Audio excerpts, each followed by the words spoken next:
Oh, how the tables have turned.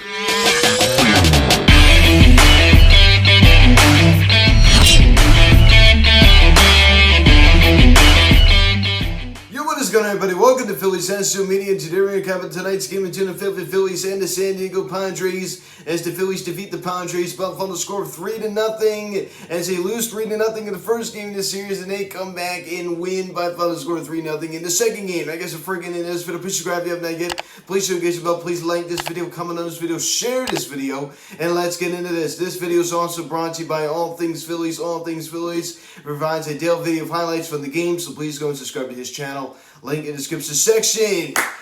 So we even up the series at 1 as we have the rubber match tomorrow at 1:05. Throwback Thursday wearing the baby blue uniforms. So we can get the win tomorrow. Kyle Gibson going against Yu Darvish. The offense wasn't anything spectacular tonight, but Zach Wheeler, your Phillies Social Media player of the game, 9 strikeouts through 7 innings. He's just starting to go on a stretch. I mean, he's returned to his form last year. He had a shortened spring training this year. He wasn't 100% healthy. And honestly, we didn't hardly even see him in spring training. So he kind of had a rocky start to the year. But he has really started to settle in, and he's looked so much better. He's looked so much better. And, his stuff, I mean, it was consistently hitting in the high 90s tonight with his fastball. His slider can just be absolutely dominant. So an excellent start out of Zach Wheeler tonight as we pick up the scoring summary here in the bottom of the first inning. He finally does something as J.T. Minto singles at a ground ball up the middle to center field. Rhys Hoskins comes around to score, and it's 1-0 Philadelphia here in the first. So J.T. Minto gets the Phillies on the board. As I talked about this morning, recapping the 3-0 loss to the Padres last night. He has just not been there at the plate. He hasn't been there at the scoring position, but he delivers right there in the RBI single. So Rhys Hoskins able to score the first one of the ball game to make it a 1-0 Phillies lead. I'm going to pick it up here in the bottom of the third inning. The leadoff man, Rhys Hoskins, homers on a fly ball to left field. His 7th of the season, a solo shot, and the Phillies now take a 2-0 lead. So that was his only hit of the ball game, but it was a big one. He didn't have a good night last night, and it looked like he was kind of cooling off a little bit. Ever since Joe Girardi put him in that leadoff spot, but he definitely looked good tonight on that home run off of Blake Snell to make it 2-0. Then we pick it up here in the bottom of the fourth inning. Odubel Herrera El Torito doubles on a ground ball to right field. Kyle Schwarber comes around to score, and the Phillies now take a 3-0 lead. So that was Herrera's 6th double of the season already, which is pretty impressive. I mean, the guy already has 6 doubles on the year so far for the amount of playing time that he's had. So it gets the Phillies now a 3-0 lead. So El Torito doing his job right there. He got the start in left field. As Kyle Schwarber got the DH tonight, and Nick Castellanos was out in right field. So we shut out the San Diego Padres by a final score of 3-0. Zach Wheeler is pretty much the only reason why he won this game today. Of course, he has to get some type of run support, which he did. But honestly, this offense wasn't anything spectacular. This wasn't anything spectacular. But Zach Wheeler was the reason why we won this ball game tonight. So I give him a lot of credit. Rhys Hoskins, only one hit was a big one. That home run to left field, 7th of the season, solo shot. Scores 2 of the Phil's runs tonight. He also draws a walk, a pretty good night out of Rhys Hoskins. OPS now sits below the 7.70 mark at 7.66. So he's definitely having a good year when it comes to the OPS. I mean, just imagine if he's hit for a little higher average. I'd like to see him at around 250. And imagine what the ratio would be there. Alec Bohm with a hitless performance tonight. So he only collected a 1-hit game last night. So not the best night out of Apple. Of course, we always have our off night. Nick Castellanos goes hitless as he hasn't really been setting the world on fire too much recently. He had a good night last night, but he does go hitless tonight with 3 strikeouts, but he was able to draw a walk.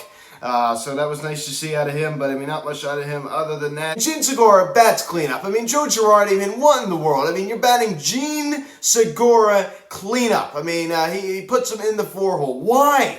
Why in the world are you putting this guy in the 4-hole? I just don't understand it at all. Joe Girardi, I've lost all understanding for him. I've just lost all understanding for him why he put a contact hitter in Gene Segura in the 4-hole. It seems like a Gabe Kapler move right here, ladies and gentlemen. It seems like a Gabe Kapler move. So I don't like that at all as he goes hitless out of the 4-hole. I just don't understand it at all. That's not where he belongs in the lineup. JT Realmuto, only one hit was a ground ball single up the middle. They opened up the scoring. So a big hit off the bat of JT Realmuto in this game. Of course, that provided a first run of the ball game. So 1 of 3. And Kyle Schwarber also collects a knock tonight, scores one of the Phillies 3 runs. So as I said, he did get the night off out in the field as he got the DH, also mixes in a walk, which is nice to see. Johan Camargo gets to start at short. I mean, honestly, I think it's at the point now you just got to start Johan Camargo at short because, honestly, Bryson Stott, this isn't producing. It's just a plain simple fact. Nothing personal. He's just not producing at all. So I think you got to start Johan Camargo out there almost every single day until Didi comes back, which it might be another 90 days until he comes back. So you might want to, I'm just kidding. I'm just trying to be sarcastic there. Still sitting on the bench. I understand, yes, he's 90% healthy. He's just sitting there. He's just sitting there. I've never seen a guy, I don't know if he's milking out an injury or something. I mean, there's always something with him. There's always something as a talking about. I think he's a nice person, but I'm sick of Didi. I'm just sick of him. There's always something with him. It just drives me nuts. It's just sitting there, talking to the guys, it's like, come on, man. You got to get out there. You got to get out there. It's been, over 10 days now. So there's just no excuse for this one. There's just no excuse for this. And as I said, we don't know all the ins and outs. We have to understand. But we've seen this last year. We've seen this in years prior where he just seems to kind of just drag this out. And, of course, we do not know all the details, but I certainly find it annoying. And Odubel Herrera gets to start out in left field. RBI double to right field, which is huge. That was the final run of the ball game for the Phils. Roman Quinn gets to start out in center, and he absolutely does nothing, as he always does. The only thing Roman Quinn can do for you is run. As I talked about, really the only time you should be seeing Roman Quinn is to come out the bench and pinch run. That's pretty much the only time you should be seeing Roman Quinn. He's just not starting material. He just can't hit the baseball at all. It's plain and simple. To go take a look at Zach Wheeler's masterful start, 7 innings, 4 hits, no runs allowed, no walks, in 9 strikeouts. So Zach Wheeler is starting to settle in. So at the fastball, as I said, consistently in the high 90s, so he gives us 7 dominant innings. 7 dominant innings. He lowers his area down to 3.49. In his last start against the Los Angeles Dodgers, 5 1/3, pretty decent. 3 earned, 7 strikeouts in this 5 1/3. And his start before that against the Texas Rangers, where he got absolutely just no run support at all. That 7 2/3. And he got taken out in that 8th inning when there was nobody even on. Remember that? Joe Girardi with another big mistake right there. But anyway, Zach Wheeler was just looking dominant tonight. And this guy finished runner-up to the Cy Young voting last year. He just looks like he's back in that form. He really, really does. And his stuff was working. This is the ace of this rotation. If Aaron Nola can continue to try to get his act together, it's just going to be really, really scary. I'm just really scared to see what kind of Kyle Gibson we're going to get tomorrow. He scares me to death.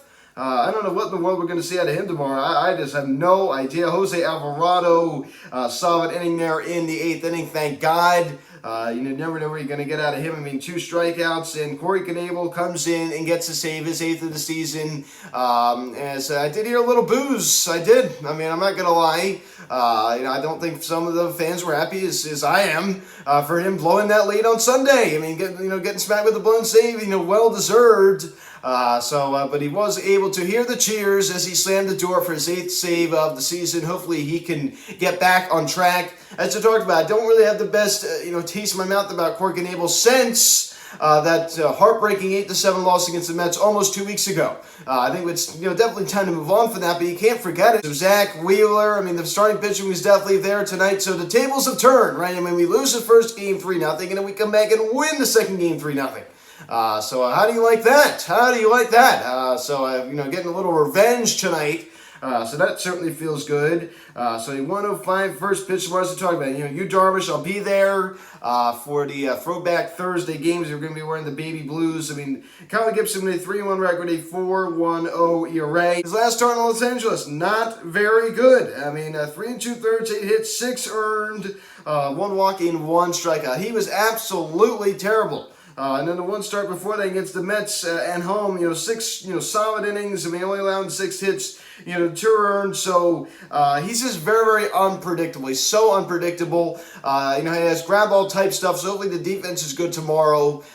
So hopefully he can get the job done. Hopefully he can lead us to a series win, because honestly this offense just isn't really there. As Bryce Harper out of the lineup again tonight.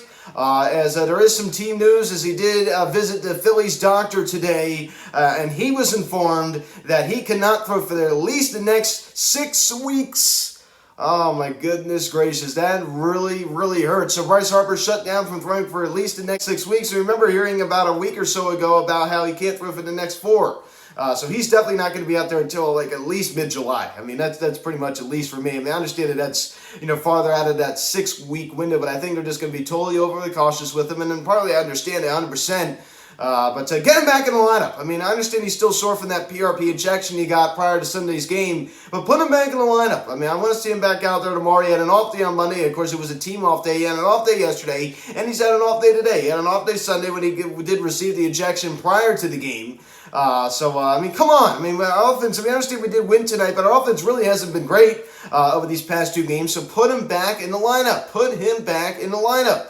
So hopefully we do see him back out there tomorrow afternoon. Thank God we have the DH. And it's hard to believe this all started in this elbow, right? I mean, this terrible injury that he's had with this UCL all started with this. They throw to home plate against the New York Mets. I was at that game, it all started from that. And it's led to this point, which is just extremely, extremely disappointing. But we're so fortunate that we do have the universal DH, and we can still see him play. But we haven't been able to see him play the past 3 games. And it's just, it's not been the same, right? It's not the same. You do not see Bryce Harper in the lineup, right? He just provides a certain presence. He's just so fun to watch. So Scott Fransky, Phillies 94 WIP play-by-play announcer, will be calling tomorrow's game on TV on NBC Sports Philly, as he'll be making his first call in a regular season Phillies game on TV. So he's never done that before. He did do it past year in spring training. Remember, Ricky Bo did it once last year. Greg Murphy has done it in the past, who's still kind of around right now. And Patrick McCarthy, Tom McCarthy's son, will call the game on 94 WIP. As Tom McCarthy, Phillies play-by-play announcer, will be attending his daughter's graduation. So family first, as always. So no Tom McCarthy tomorrow. Scott Fransky will be getting the call on TV. So I find that very interesting. We all love Scott Fransky's voice. I mean, he has a baseball voice. He has a baseball voice. So it's nice to know, Zach Lear. I mean, he definitely started off the year, definitely shaky. He had that worst start of his career against the Miami Marlins. What would he allow? 5+ earned runs. He was just absolutely terrible. And I tell you, he's really, really settled down. And I think we're settling into a Zach Wheeler stretch, right? I mean, this is just this ace in the rotation. This rotation can be very, very scary. I mean, that Ranger Suarez 7 innings last outing, I mean, that really got me excited for him. This rotation definitely underrated. Definitely underrated. We just need this offense to stay consistent. We just need this bullpen to hold it together, and we need to hold leads. We need to hold leads. As you go take a look at some of the divisional scores around Major League Baseball, the Milwaukee Brewers going against the Atlanta Braves, walking off against the Braves by a final score of 7-6. They walked it off in the 11th inning. That was just great on the 2-run home run. The Nationals defeat the Miami Marlins by a final score of 5-4. As that game also went into extra innings as they ended it in the 10th. And unfortunately, the New York Mets do swamp all over the St. Louis Cardinals by a final score of 11-4. Max Scherzer leaving the game. I can't do it. If you've seen the video, he's facing Albert Pujols, and he just said, nope, I'm done. He looked towards the Mets dugout, and they came out and got him out of the game. That's very unlike Max Scherzer. That's not who he is. So clearly something had to be really, really wrong with him. That is not like him. So Max Scherzer leaves the game, but the Mets, unfortunately, do still manage to win the ball game. Very, very disappointing. Unfortunately, they got an off day tomorrow as they do win the series against the Cardinals. Definitely a bummer. I just can't stand this Mets team. Hopefully they really crash and burn soon. I'm just waiting for it. 105 tomorrow. Darvish from 3-1 with a 4.62 ERA. He's not been that same guy since the substance checks last June. And Kyle Gibson, 3-1 with a 4.10 ERA, looking to really bounce back after that dreadful start he had last week out in Los Angeles. So guys, thanks so much for watching this video. Please subscribe if you haven't yet. Please turn on the bell. Please like this video, comment on this video, share this video. Tell us social media, link in the description section at Phillies Media, Instagram. Follow me on Twitter at Media. Card text 267-225-3292. Email me, philliesmedia@gmail.com. So guys, thanks for watching. I'm Luke and I'll talk to you later. 105 tomorrow, Darvish, Gibson. Let's go Phillies. Let's see you guys.